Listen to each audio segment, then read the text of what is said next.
What does it mean if I have heel pain? Do you have heel pain at the moment? In this video, we're going to go through why people get heel pain, what causes heel pain. We're going to have some great helpful tips for heel pain. Make sure you watch the end. We've got a great special offer on further information you can get to fix your heel pain, but also great special offer on how you can come in and get some professional advice if you want to.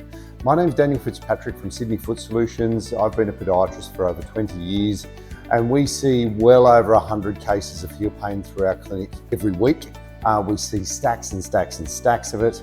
So what I'm going to run through in this video is just trying to sort of clear up some of the myths around what heel pain actually is, why you get it, why it happens, and also try and give some really useful tools to take away with you so that you can try and do something about your heel pain. And then if you can't fix it yourself, then how you can go about seeking some professional help and who to go to, where to go to, and who's used to dealing with it. So what heel pain means. So heel pain usually 90% of the time in my experience, and I see stacks of heel pain, you can safely assume that you are suffering with plantar fasciitis. Now, if you haven't heard of plantar fasciitis before, it's not dinner table talk. I understand why you would not have heard of it. So plantar fasciitis primarily is your plantar fascia runs from here down to here, and your plantar fascia is a big, tough band of tissue that keeps your foot together. So plantar fasciitis is incredibly common at any one stage. Up to 70% of the population will experience plantar fasciitis, not at the one time, but over the course of their life. Plantar fasciitis is very, very common. There's quite a lot of myths around plantar fasciitis, but plantar fasciitis primarily is micro tearing of the plantar fascia. So your plantar fascia is this big, tough piece of tissue that keeps your body together. And we have fascia all over our body. It runs from underneath our toes, up and around, and it loops around and comes around up underneath our nose. And fascia is pretty amazing tissue. It's really tough, it's really strong, and it keeps everything together. It's like really tough Glad wrap that keeps your muscles in, or cling wrap, or whatever you might want to use it. I know we don't use that anymore because of environmental reasons. So yeah, I'm probably showing my age by describing it that way. But think of it as tough, sort of clear plastic that keeps it together. Now, fascia is very, very, very, very tough tissue. In fact, there's recent studies that show it's the strongest tensile substance we know of. It's stronger than spiderweb and it's stronger than tensile steel. It's very tough. And so what happens is with plantar fasciitis, the reason you get it, you generally don't get it just because of stepping down hard, even though it may feel that way. And I know there's some of you at home that are probably going, but hang on, I stepped down and I flared up my foot, and that's when it started. And I'm not disagreeing with that, but usually plantar fasciitis is caused by thousands and thousands and thousands of steps, and it's little micro tears, and the tears slowly tear and increase. And so there are some reports where studies suggest that you could possibly have plantar fasciitis up to 10 years before you feel it.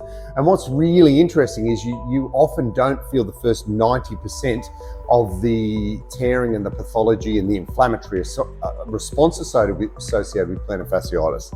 So just keep that in mind. The reason I give you some context, it helps me explain how we actually go about fixing this and what we do about it.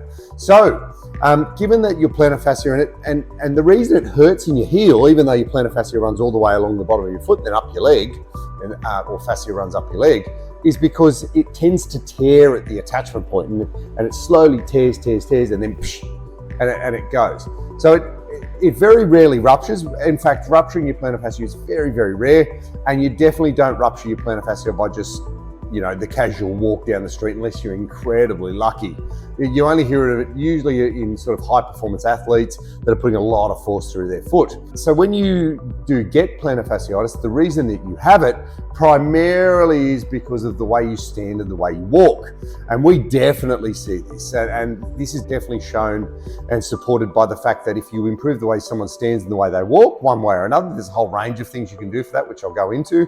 But what it actually does do is it's very, very successful at helping to treat plantar fasciitis. Often it's usually because of a misalignment, because you roll in too much that way, or because you've got a really high arch and you don't absorb shock very well, one or the other. And definitely what we do find in our clinic when we go for weight-bearing x-rays and when we do assess people, the reason that people get plantar fasciitis, or heel pain, is because of the way they stand and the way they walk. Yes, tight calves can contribute to it.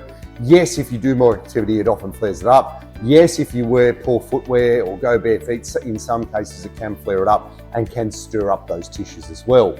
So it's an incredibly common thing that we do see, incredibly common condition. And the great thing is that there's lots of really, really good treatment. Now, one of the really key myths that we hear all the time with plantar fasciitis is that plantar fasciitis will clear up by itself. That is not true, and there is nothing in the literature that I have ever seen that supports that fact. The reality is that if you don't treat plantar fasciitis properly, it usually just gets worse and worse and worse. And what I would say is that what we do find is that the longer plantar fasciitis is left, the worse it gets. And the other big myth is that people often think, well, if I rest my plantar fasciitis, it's going to get better. It's not. You've got to fix the underlying cause. So a really landmark orthopedic study, they put everybody in surgical boots and they offloaded people's feet. And what they found was that when people came out of the boots, people felt much better. But as soon as they started walking and running again, they had a very high reoccurrence rate after people had been in that surgical boot. In fact, we've got a number of boots here. We very, very, very rarely ever use surgical boots here at our clinic. So that's definitely something to take into account and definitely something to keep in mind. The thing that often people will associate with plantar fasciitis is tight calf muscles. So a great thing to do is if you do start to get pain, particularly in the mornings, then definitely try stretching your plantar fascia and try stretching your calves more rigorously. I think it's a really, really great thing to do. And we find that a lot of the tips that we do help with that. I'm going to show you two things today, which I think are really, really great exercises for plantar fasciitis. These are two things that we've used for several years in the clinic. They're research-based. They very much help with our patients. And so I'm going to show them to you today. If you do these for 3 weeks and it's not helping, then I do suggest you make an appointment with a health professional. This is very generalized advice. Please keep that in mind. So the two exercises that I would suggest is, the first one is the dowel exercise. So get yourself a stick, a broom handle, something of that nature. And what you're doing is you're going to walk along it. So to give some context with this exercise. So what this is doing is you are breaking up the tightness underneath this foot here, and you're breaking and stirring up the plantar fascial tissues. What's been shown is plantar fasciitis loves tough love.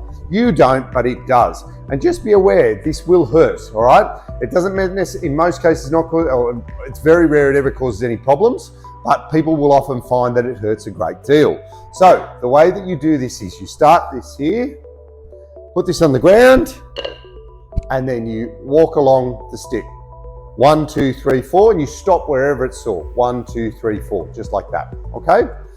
And what that's gonna do is it's gonna loosen up all of those tissues and it'll increase the healing effect through that area.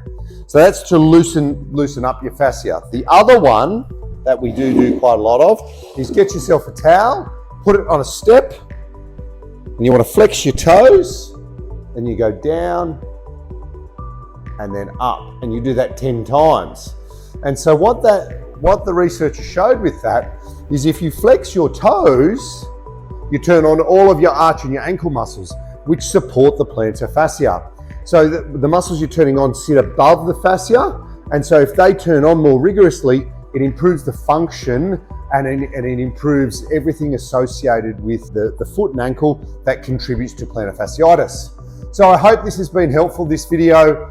So in the link below, we have a 65% off initial plantar fasciitis and also heel pain assessment offer.